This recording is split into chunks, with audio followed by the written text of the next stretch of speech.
Pakistan stock exchange में शदीद मंदी, कारोबार रोक दिया गया। 100 इंडेक्स में 6,287 पॉइंट्स की बड़ी कमी। इंडेक्स 5.29% कमी से 1,12,504 पॉइंट्स की सतह पर आ गया। शदीद मंदी के बायस पाकिस्तान स्टॉक एक्सचेंज में ट्रेडिंग रोक दी गई। पाकिस्तान स्टॉक एक्सचेंज में सर्किट ब्रेकर ऑन, ट्रेडिंग मुअत्तल। इस पर बात करेंगे काशिफ हुसैन से। जी काशिफ, बताइएगा कारोबारी उतार चढ़ाव क्या रहा? जी बिल्कुल, पाकिस्तान स्टॉक एक्सचेंज आज सुबह से शदीद मंदी की लपेट में। जिस तरह की एशिया की दीगर जो स्टॉक मार्केट की सूरत हाल है, उसी तरह पाकिस्तान की स्टॉक एक्सचेंज भी इसी वक्त इसी मंदी का शिकार है, जिसकी बुनियादी वजह अमरीकी सदर की तरफ से आयद किए जाने वाले टैरिफ हैं और सरमायाकारों का एतमाद इस पर मुतासिर हुआ है कि ये जो बेयकीनी है तजारत के मैदान के अंदर, बैनुल अक़वामी तजारत में, इसके अलावा पूरी दुनिया के स्टॉक एक्सचेंज से भूचाल का शिकार हैं। तो पाकिस्तान के स्टॉक एक्सचेंज के जो सरमायाकार हैं उनके जो एतमाद को भी ठेस पहुंची और आज बड़े पैमाने पर जो है वो फरोख्त का दबाव देखा गया। और इस वक्त जो है तमाम ही अक्रॉस दी बोर्ड तमाम बड़े जो स्क्रिप्ट है उसके अंदर फरोख्त का दबाव देखा जा रहा था। सुबह से जब मार्केट खुली तो आधे घंटे के अंदर ही तकरीबन 3,300 पॉइंट गिर चुकी थी और 1,15,428 पॉइंट की सतह पे थी। लेकिन 11:58 पर मार्केट ने वो हद जो है वो छूली, जो कि KSE 30 इंडेक्स अगर 5% तक कम हो जाता है तो हिफाजती मैकेनिज्म के तहत मार्केट को सस्पेंड किया जाता है। इस वक्त मार्केट सस्पेंड कर दी गई है 45 मिनट के लिए। 6,287 पॉइंट मार्केट गिर चुकी थी, 1,12,504 के ऊपर ट्रेड कर रही थी, जो 5.29% बनता है। इस वक्त सर्किट ब्रेकर ऑन है। ये जो सर्किट ब्रेकर्स हैं मार्केट को कूल डाउन करते हैं और मौका मिलता है तो सरमायाकारों को अपने जो इन्वेस्टमेंट के डिसीजन है उसको असेस करने का कि आया जो वो फैसले कर रहे हैं अफरा तफरी में वो मुनासिब हैं और इतना ही इम्पैक्ट पाकिस्तान की स्टॉक एक्सचेंज पे आ रहा है जितना कि आना चाहिए। तो ये 45 मिनट काफ़ी होते हैं असेसमेंट के लिए और मार्केट कूल डाउन होती है। इसके बाद 45 मिनट के बाद ये मार्केट दोबारा बहाल की जाएगी। इसकी दो अगली लिमिट्स और हैं। अगर ये मार्केट में गिरावट का सिलसिला मजीद जारी रहता है और इंडेक्स 7.5% 7.5% तक अगर गिर जाता है तो मजीद 15 मिनट के लिए मार्केट को क्लोज किया जाता है। और अगर ये गिरावट का सिलसिला चलता रहा और अगर मार्केट खुदा न खास्ता 10% तक गिर गई तो फिर मार्केट को आर्जी तौर पे बंद कर दिया जाता है या वो सेशन बंद कर दिया जाता है। इस वक्त जो है वो सर्किट ब्रेकर ऑन है और इस वक्त तमाम जो इक्विटी और इक्विटी बेस्ड मार्केट हैं वो भी मुअत्तल रही 45 मिनट के लिए। तमाम इस मुद्दत के दौरान जो आउटस्टैंडिंग ऑर्डर्स होते हैं वो भी मनसूख कर दिए जाते हैं और स्टॉक एक्सचेंज ने तमाम स्टेक होल्डर्स को इस सर्किट ब्रेकर्स की एक्टिव होने से आगाह कर दिया है और मार्केट इस वक्त जो है वो सस्पेंड है। जी काशिफ हुसैन, बताएगा सर्किट ब्रेकर ऑन किया गया है तो इस हवाले से जैसा कि आपने बताया कि 45 मिनट के लिए इसको ऑन किया गया है, तो आइंदा के हवाले से लाहेअमल अगर मार्केट मजीद गिरावट का ही शिकार रही तो क्या मार्केट को आज के लिए रोक दिया जाएगा और कल से दोबारा आगाज होगा? नहीं, देखिए उमूमन इस तरह होता है कि जो पहला जो लिमिट जो 5% की है वो उसके बाद मार्केट जो है वो एडजस्ट हो जाती है। उमूमन सरमायाकार इस दौरान अपने डिसीजन जो होते हैं सरमायाकारी से मुताल्लिक उसको नजरसानी करते हैं, रीअसेस करते हैं और इस दौरान वो दुनिया भर की स्टॉक एक्सचेंजेस का जायजा लेते हैं। यानी जो अफरा तफरी की सूरत हाल होती है उसमें काफ़ी हद तक कमी आती है। इन्वेस्टर के सेंटीमेंट जो है वो भी थोड़े कूल डाउन होते हैं। तो उमूमन पहला सर्किट ब्रेकर जो होता है वो फाल और कारगर साबित होता है। ये इस सर्किट ब्रेकर की जो मुद्दत 45 मिनट की है वो 1:03 पर ख़त्म होगी। 1:03 पर मार्केट दोबारा बहाल हो जाएगी। इस दौरान देखा जाएगा कि उसके बाद मजीद देखा जाएगा कि इंडेक्स किस तरफ रवा दवा है। अगर ये गिरावट का सिलसिला जारी रहता है और मार्केट जो इस वक्त 5.2% कम हुई थी, अगर 7.5% कम होती है तो मजीद 15 मिनट के लिए जो है वो ट्रेडिंग मुअत्तल की जाती है और अगर ये गिरावट 10% तक पहुंच जाती है तो मार्केट का सेशन उस दिन के लिए क्लोज कर दिया जाता है। लेकिन जो माहिरीन हैं, सरमायाकार हैं, उनका ये कहना है कि शायद आज इसकी नौबत ना आए क्योंकि मार्केट काफ़ी वोल्टाइल है। यानी कि 2,000 पॉइंट 2,800 पॉइंट तक भी ये मंदी हुई थी और 3,500 पॉइंट भी रही थी और एकदम जो है फिर ये एक रैली बनी, फरोख्त का बड़े पैमाने पर दबाव देखा गया जिसके बाद 6,287 पॉइंट की कमी पर मार्केट को सस्पेंड किया गया। अब ये जो दारोमदार है कि मार्केट का आज मुस्तकबिल क्या है, ये 1:03 के बाद जब मार्केट बहाल होगी और जो इसमें ट्रेडिंग की सरगर्मियाँ शुरू होंगी उसके बाद इसका जो है अंदाजा लगाया जाएगा कि मार्केट। काशिफ हुसैन, कहिएगा कि जो सरमायाकार हैं, माहिरीन हैं इस वक्त वहां पर, वो क्या बताते हैं कि सर्किट ब्रेकर ऑन कर दिया गया है, अब 1:03 पर जब ये दोबारा से मार्केट बहाल होगी तो क्या असर पड़ सकता है?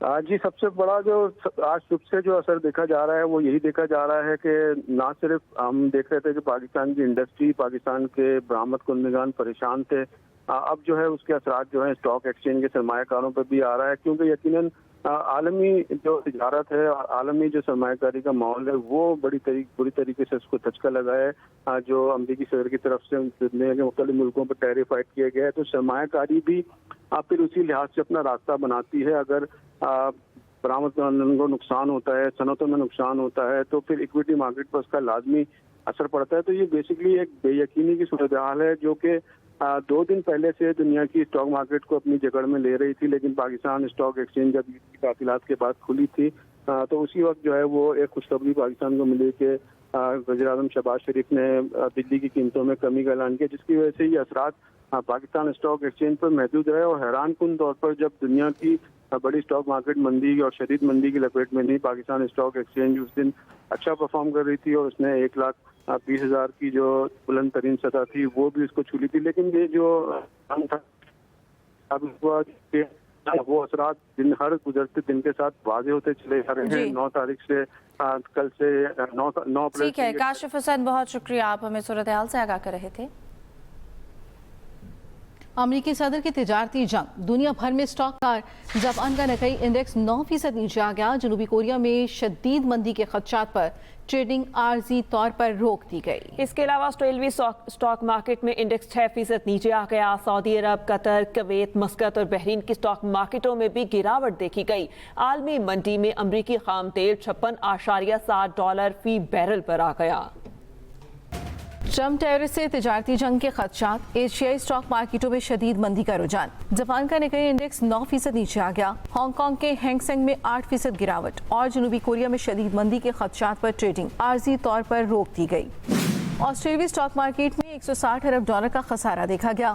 ٹریڈنگ شروع ہونے کے 15 منٹ میں انڈیکس 6% نیچے آ گیا۔ امریکی ٹیرف میں اضافے اور تیل کی قیمتوں میں کمی کے عرب ممالک پر بھی اثرات دیکھے گئے۔ سعودی اسٹاک مارکیٹ میں 500 ارب ریال کا نقصان ہو چکا۔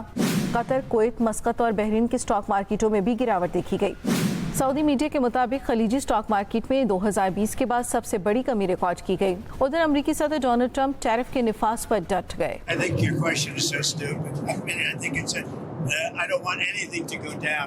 But sometimes you have to take medicine to fix something. Get the fact that we have $1 billion trade deficit. When you look at the trade deficit that we have with certain countries, way over $1 billion per country. But with China, it's $1 trillion. And we have to solve our trade deficit with China. We have $1 trillion trade deficit with China. Hundreds of billions of dollars a year we lose with China. And unless we solve that problem, I'm not going to make a deal. امریکی وزیر خزانہ stock once نے محصولات میں اضافے سے مہنگائی بڑھنے اور کساد بازاری کے خدشات کو مسترد کر دیا۔ امریکی میڈیا سے گفتگو میں وزیر خزانہ نے کہا ٹیرف قیمتوں کی ایک بار کی ایڈجسٹمنٹ ہے۔ دوسری طرف یورپی کمیشن کے صدر نے برطانوی وزیر اعظم سے رابطہ کیا اور کہا امریکی محصولات تمام ممالک کو نقصان پہنچائیں گے، یورپی یونین امریکہ سے بات کرے گی۔ ادھر ویتنام کے حکام نے 46% ٹیرف کے معاملے پر امریکی صدر سے رابطہ کیا اور ٹیرف 45 دن کے لیے مؤخر کرنے کی درخواست کی۔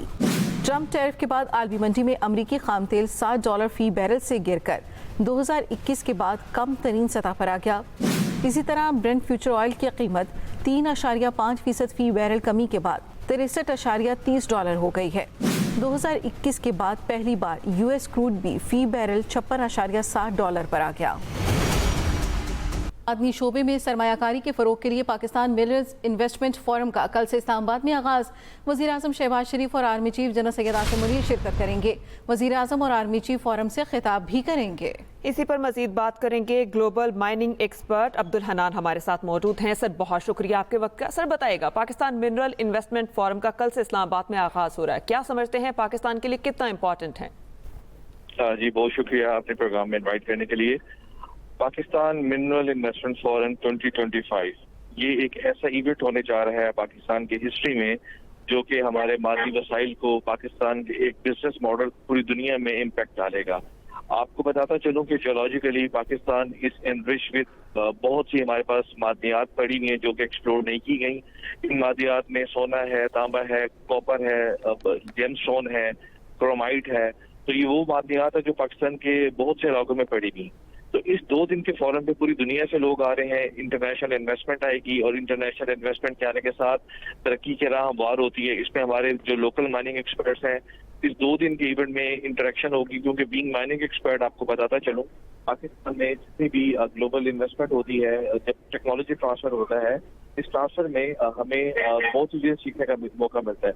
इसमें जो कंपनीज आ रही हैं, US, Australia, BHP, Rio Tinto, Barrick Gold, then Chinese geological service, Saudi geological service, Wood Mackenzie, Lazard और दुनिया के बहुत बड़े बड़े ग्रुप इसमें आ रहे हैं। तो ये पाकिस्तान की हिस्ट्री में एक बहुत अच्छा इवेंट होने जा रहा है। इसी तरह का एक इवेंट 2023 में हुआ था और उसके बाद से मैंने एक बहुत बड़ा पैराडाइम शिफ्ट देखा है। लोगों ने मिनरल्स में इन्वेस्ट करने जा रहे हैं और आपको बताता चलूं कि जब भी फॉरेन इन्वेस्टमेंट आती है तो 2 चीजें होती हैं, security and security of their investment. तो पाकिस्तान में इसको फैसिलिटेट करने के लिए गवर्नमेंट ऑफ पाकिस्तान ने एक डिपार्टमेंट बनाया है, SIFC, special investment facilitation council. तो इन्होंने एक एक्ट मुतारिफ कराया है, foreign investment protection and promotion act, जिसमें कोई भी इन्वेस्टमेंट आएगी वो सिक्योर होगी, फ्लेक्सिबल होगी, उसमें इकोनॉमिक कॉरिडोर हुकूमत अच्छे लेवल पर इस पर जो है फरोग करेगी, सरमायाकारी का भी इम्कान है। Global mining expert Abdul Hanan हमारे साथ मौजूद थे, आपका बहुत शुक्रिया। साबिक वफाकी वजीर मोहम्मद अली दुरानी ने नहरों के मंसूबे को मुतनासिब बनाने का जिम्मेदार पीपल्स पार्टी और नून लीग को करार दे दिया। मोहम्मद अली दुरानी कहते हैं कि नई नहरों से आम किसान, काश्तकार और मकामी आबादी को क्या फ़ायदा मिलेगा। पीपल्स पार्टी और नून लीग की इस पर मुश्तमाना खामोशी अवामी रद्द-ए-अमल का बायस बनी। आईनी तकाजे पूरे किए बगैर नहरों के मंसूबे पर काम हुआ तो ये एक और कालाबाग डैम मंसूबा साबित होगा। पीपल्स पार्टी और मुस्लिम लीग नून इक़्तिदार के लिए भाई भाई और नहरों पर लड़ाई का मुजरिमाना खेल खेल रही है। बिलावल भुट्टो का नहरों पर एहतजाज और नून लीग का सदर की जानिब से मंजूरी देने का बयान सूबों के अवाम को लड़ाने की साजिश है। 9 मई से नहरों तक के मामलात की खराबी हुकूमती साजिशों का नतीजा है।